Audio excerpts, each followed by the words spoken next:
Saranda dhe Korfuzi ndodhen në të njëjtin treg turistik dhe janë destinacione të ngjashme, çka e bën rivalitetin një realitet të pashmangshëm. Arben Qipa, kreu i industrisë turizmit në Sarandë, thotë se kjo distancë e vogël ka nxitur ndërtimin e një marrëdhënie fqinjësore mbi bazën e miqësisë, e cila ka funksionuar me sukses, ndërsa thekson se konkurenca është më ndjeshme në industrinë e kroçerave. Largësia me vetëm 17 milje detare me Sarandës dhe Korfuzit shpesh është marrë si avantazh që Saranda të përfitojë nga modeli se si bëhet turizëm atje. Kjo nxitur funksionimin e fqinjësisë si miqësi, e cila sipas kreut të industrisë së turizmit Arben Qipa ka funksionuar dhe së bashku janë inicuar ide të reja përballë partnerëve të tretë, të cilët vlerësohen se kanë dhënë impakte jo të vogla. Ka filluar të funksionojë dhe është e paevitueshme. Dhe kjo nuk varet as nga ne, nuk varet as nga Korfuzi. Por ne të dyja palët në bashkëpunim iniciojmë ide të reja përballë partnerëve tanë të tretë, të cilët kanë dhe burimin e turistit, le themi burimin e vizitorit, dhe në këtë kuadër e kemi parë që ka funksionuar. Tashi ne nuk presim që ata çdo gjë që disponojnë të na delegojnë ne, po të njëjtën gjë po bëjmë edhe ne, nuk ja delegojmë atyre, por ka alternativa të ndryshme ose alternime, do thoshja më saktë, të cilat funksionojnë për të dyja palët.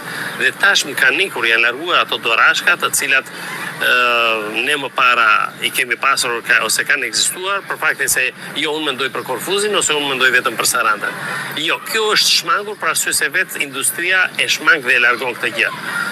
Për këtë ju garantoj, pasi edhe praktikat tona turistike janë ato të cilat funksionojnë tashmë edhe në bashkëpunim me palën e Korfuzit.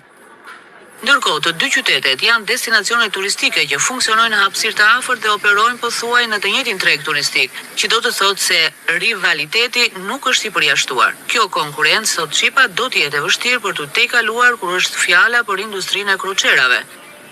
Ajo çka është qëndron dhe quhet akoma konkurrencë, dhe kjo do jetë e vështirë për të tejkaluar, është industria e kroçerave, ku Korfuzi si një destinacion i cili ndodhet shumë afër në distancë nga Saranda, normalisht të pretendoj të ofroj këtë lloj infrastrukture për këtë industri, kapacitete padyshim për kroçeret, edhe alternime të programeve të ndryshme.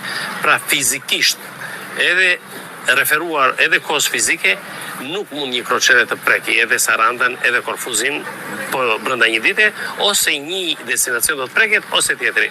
Dhe në këtë kuadër ne do të thoshja se e kemi konkurrent fort Korfuzin, për arsye se infrastruktura e tyre është të paktën 50 vjeçare, të paktën janë të konsoliduar për 50 vjet më parë, e shumë arsye të tjera lidhet edhe me faktin se operatorët turistik janë ata të cilët vendosin se ku intereson më tepër për çështjen e përfitimit, për çështjen teknike, koha fizike e alternimi me prekjet e tjera pasi largohen nga Korfuzi dhe shkojnë në vende tjera të Greqisë.